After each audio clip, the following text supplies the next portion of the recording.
Before you fix your finances, before you chase success, before you build an empire, break the generational curse, or reach the peak of your potential, you must first master the battlefield within, not the world outside.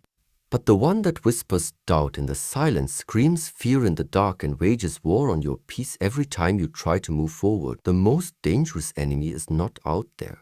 It's in here, in the chaos of your thoughts, the noise behind your eyes, the storm behind your smile. You cannot lead your life if you cannot lead your mind, and make no mistake, peace is not passive.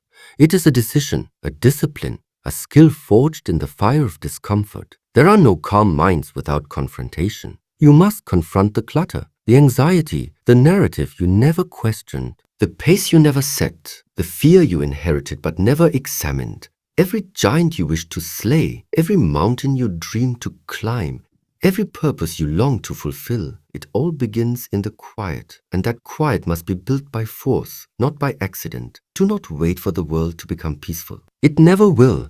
Do not wait for your circumstances to calm down. They won't. If you do not force your mind to be still, it will forever be at the mercy of the chaos around it. Thomas Edison once said, "Your greatest invention is self-control." He understood something most never will, that the mind left untrained will devour your destiny. But a calm mind is a weapon, sharper than any blade, stronger than any force, more effective than any strategy. The man who can stay still while the world spins, who can think when others panic, who can choose peace in the middle of war, that man becomes untouchable, unshakable, unstoppable. So today I am not asking you to be calm. I am commanding you, force yourself to be calm. Because calm is not something you wait for. Calm is something you create. And it begins with this. You must separate yourself from the storm. Step back from the screen, from the scroll, from the noise of other people's lives that you've let live rent-free in your head. You cannot calm a mind that is addicted to comparison. You cannot find peace while chasing validation. Silence the external if you want to hear the internal. Do what Carnegie did. He removed himself from the noise of the market before every major decision. Why? Because clarity requires quiet. Greatness requires grounding, and those who build the tallest towers are often the ones who learn how to sit still at the bottom. You do not find peace by running. You find it by standing still, not physically, but spiritually, emotionally, mentally. You sit with the discomfort of your thoughts, and you learn to observe without judgment. The mind is like a wild horse, and you've let it ride wherever it wants for far too long. But now you grab the reins. You take control. You say, no more. I will not be ruled by racing thought. You will not be owned by fear disguised as urgency. I will breathe. I will center. I will lead my life from stillness. This is what the greats do. This is how Lincoln made decisions under the weight of a nation. How Mandela kept his soul alive in prison. How you will break free from your own prison, the prison of reaction. You are not your thoughts. You are the thinker. You are the observer. You are the captain of this vessel, but only if you choose to be. Calming the mind does not mean you stop thinking. It means you start thinking on purpose. It means you filter what gets access. Not every thought deserves your energy. Not every fear deserves your focus. Not every problem deserves your panic. You decide what stays. You decide what fuels you. And you do it every single morning before the world wakes up, before the notifications, before the outside noise comes knocking. You sit, you breathe, you remind yourself, I control the pace of my life, I control the rhythm of my thought, and I will no longer live at the speed of fear. And once you control the pace, once you bring order to your inner world, you begin to access a power few will ever know. The power of presence, the power of clarity, the power of deliberate thinking in a world addicted to reaction. You see, the average person never pauses long enough to think a single original thought. They live on borrowed opinions, second-hand emotions, and the noise of the crowd. They are victims of emotional contagion, panicking when others panic, scrolling when others scroll, fearing when others fear. But the builder of legacy, the architect of destiny, they know the value of silence. They carve out stillness like a warrior sharpens his blade. They go to war with distraction. Ford used to sit in an empty room for hours doing nothing, just thinking, letting ideas form, letting truth rise through the mud. And you wonder how empires are built, not in busyness, but in brutal focused calm. Calm is not the absence of fire, it's the mastery of it. It's sitting in the furnace and choosing not to melt. It's being in the storm and choosing not to sway. This is your training now. Not just morning affirmations, not just meditation apps. No, you are here to become a warrior of inner discipline. You are here to take ownership of the only battlefield that ever mattered. So how do you do it? You simplify. You learn the art of subtraction. Peace doesn't come from adding more. It comes from removing what no longer serves your mind. Start with your environment. Your room is a reflection of your mind. Cluttered space, cluttered thoughts. Clean your surroundings. Create order in the physical and watch the mental fall in line. Then move inward. Audit your thoughts like a CEO audits a failing business. What beliefs are draining your energy? What assumptions are poisoning your peace? Write them down. Expose them. Call them by name. Because what is unnamed cannot be changed. Next, take command of your breath. Yes. The tool every ancient master used to tame the mind. When your thoughts race, don't run with them. Pause. Inhale slowly. Exhale fully. Again and again. Until your body remembers what your soul already knows. You are not the storm. You are the stillness beneath. There's a reason the Navy SEAL, those who operate in the highest stakes environments on Earth, train in breath control. Because no matter how chaotic the mission, a calm mind makes life or death decisions.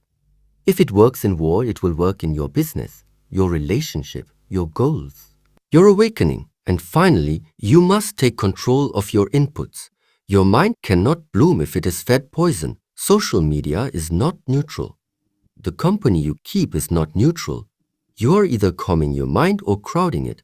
You are either feeding focus or starving it. Every word you listen to, every voice you let in, it's either building your mental sanctuary or tearing it down brick by brick. Be ruthless. You cannot afford to protect your comfort if it's costing you your clarity. Do what the legends did. Walt Disney shut out the doubters. He was told his dreams were childish. That calm mind, that focus, that's what allowed him to hold the vision when everyone else saw fantasy. So stop waiting for the perfect time to find calm. There will be no silence waiting for you. You must create it. You must demand it. You must carve it out of chaos like a sculptor chisels beauty from stone. And it won't be easy.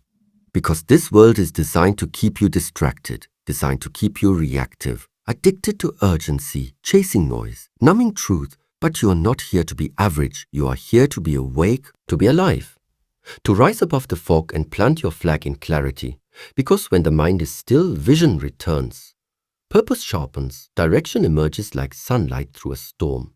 This is the state in which the impossible becomes visible, where confusion dies and destiny breathes. And now that your mind begins to clear, you will start to see things you could not see before. Not because they were hidden, but because your vision was clouded by fear, by hurry, by the constant static of distraction. Clarity isn't something you gain. It's what's left when everything falls away. When your mind calms, your real voice returns. Not the voice shaped by society, not the voice fed by scarcity, but the voice of truth, the one you were born with before the world told you who to be. This is the voice that guides the builders of legacy, the visionaries, the warriors of purpose. And now you must follow that voice. It's quiet, yes, but it knows the way. It will not scream over your noise. It will wait for your silence. Force yourself into that silence, because in that silence, you find not just calm, but command. You begin to design your days instead of reacting to them. You begin to act from intention, not emotion. You begin to build a rhythm that aligns with your goals, not someone else's agenda. This is where real power begins, and that power, it is not explosive, it is steady, focused, unapologetically calm. The calm man is dangerous because he does not flinch, he does not chase, he does not break under pressure. He acts with precision, and he moves like time itself bends to his will. You must become that man or that woman. The person who walks into chaos and brings order. The one who walks into fear and brings presence.